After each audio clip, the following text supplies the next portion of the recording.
Hello everyone, आप सभी का स्वागत है इस चैनल में। आज के इस सेशन में हम आपको प्रैक्टिस सेशन के रूप में प्रॉब्लम नंबर 53 लेकर आए हैं। ये सवाल डिटर्मिनेंट और कम्प्लेक्स नंबर का कम्बिनेशन है। काफ़ी अच्छा प्रॉब्लम, मीडियम लेवल आप इसको कह सकते हैं।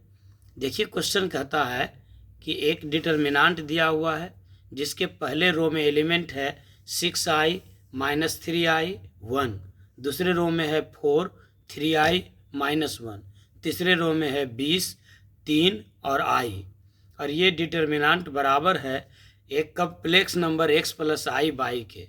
तब ऐसे सिचुएशन में आपके पास चार ऑप्शन है, x3/1 या x1/3 या x0/3 या फिर x0/0। आइए इस सवाल के सॉल्यूशन को देखते हैं, लेकिन उसके पहले हम लोग वर्किंग रूल को समझते हैं। तो सबसे पहला तो आपको काम करना होगा कि डिटर्मिनेंट को आप सोल्व कीजिए। डिटर्मिनेंट को सोल्व करने के लिए आप किसी एक खास रो या खास कॉलम में ज़्यादा से ज़्यादा जीरो लाइए। उस जीरो लाने के लिए किसी एक रो में दूसरे रो को जोड़ सकते हैं या घटा सकते हैं, या एक कॉलम में दूसरे कॉलम को जोड़ सकते हैं या घटा सकते हैं। तो ये तो बात हो गई डिटर्मिनेंट को सिंप्लीफाई करने का।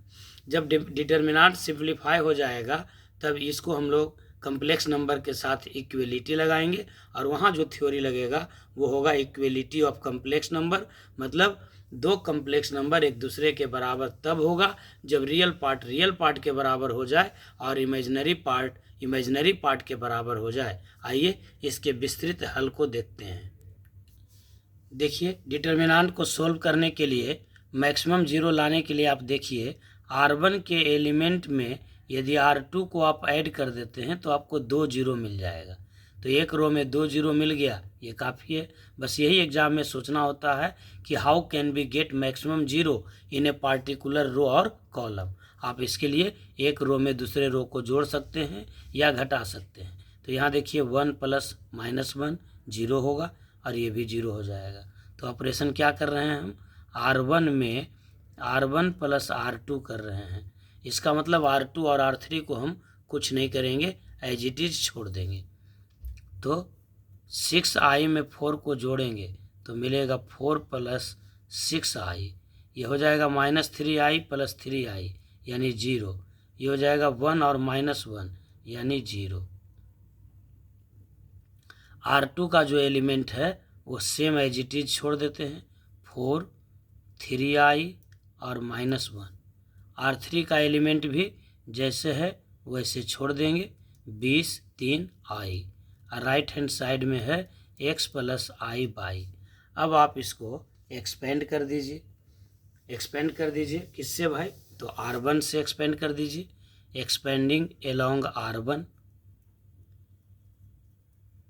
R1 के एलोंग आप एक्सपेंड कर दीजिए। तो ये दो एलिमेंट लेने की आवश्यकता नहीं है। आप जानते हैं कि जब एक्सपेंड करते हैं डिटर्मिनेंट को तो किसी एक रो या एक कॉलम से एक्सपेंड करते हैं और उसके सभी कोफैक्टर का अलजेब्राइक सम निकालते हैं। तो ये 4 + 6i है, इसका साइन हो जाएगा पॉजिटिव, तो हम ले लेंगे 4 + 6i, साइन हो गया पॉजिटिव, और फिर लेंगे इसका माइनर मतलब क्या होगा, इसके कॉरस्पॉन्डिंग रो और कॉलम को छोड़ देंगे, तो देखिए ये छूट गया R1 और ये छूट गया C1। तो क्या बच गया, 3i और -1, यहाँ बच गया 3 और ये हो जाएगा i = x + i/। अब ये सेकेंड ऑर्डर का डिटर्मिनेंट हो गया। इसका सॉल्यूशन क्या होता है भाई, तो प्रिंसिपल डायगोनल का प्रोडक्ट माइनस सेकेंडरी डायगोनल का प्रोडक्ट, यानी होगा 4 + 6i × 3i², अब -−+3 बराबर होगा x + i/।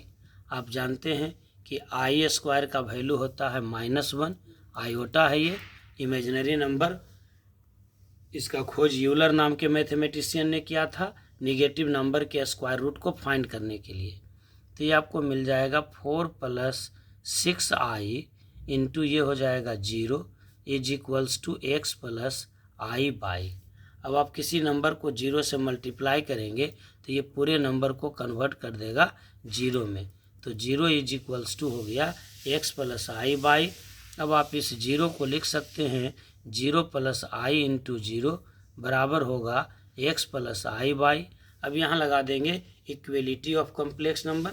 दो कॉम्प्लेक्स नंबर इक्वल तब होगा जब रियल पार्ट के इक्वल हो जाए और इमेजिनरी पार्ट के इक्वल हो जाए, यानी x का वैल्यू होगा 0 और y का वैल्यू होगा 0।